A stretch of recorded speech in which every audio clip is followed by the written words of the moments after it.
Ghost Town is a VR puzzle adventure game set in 1980s Britain.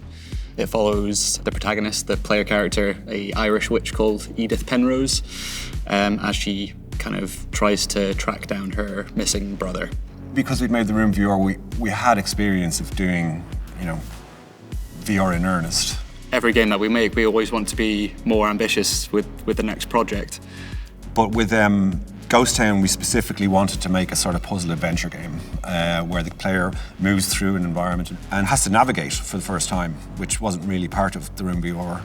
And exploration wasn't really part of the room VR either. And so we felt like if we went into a free-form game where there was an actual environment to move through, that we could enhance that and make, give a sort of a better experience to the player than we had with the room VR.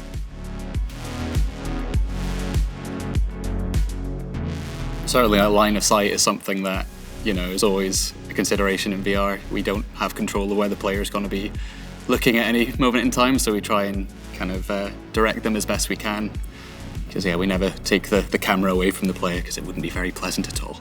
It's about a sort of a soft guidance of the player where you're constantly, I don't want to say manipulating, but you are manipulating where the player can look and go and see, but yet you absolutely want them to have the experience of moving through this space themselves on their own terms, at their own speed.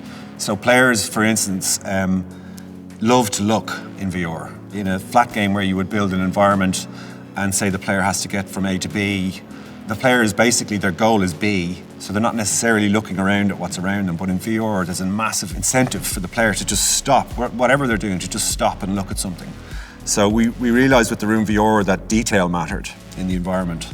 So that was one of the things that we tried to incorporate into Ghost Town, that although every environment we made was pretty big, it was also detailed, and that there was always something to look at, something interesting to even, or just to hear, to read, to pick up at any one stage.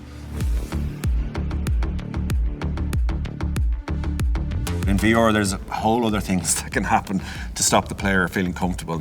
Obviously, movement in VR can be quite nauseating in some cases, but we try our best. Obviously, you're on a boat, it's not rickety or bumping around at all, it's very flat, but you still get the impression that, I'm standing on a boat in the middle of the ocean in VR. So we are constantly, in a way, taking things away from the player so that they get the right experience, right? And so, as Tom said, a perfect example is that when you're on a boat, it doesn't bob.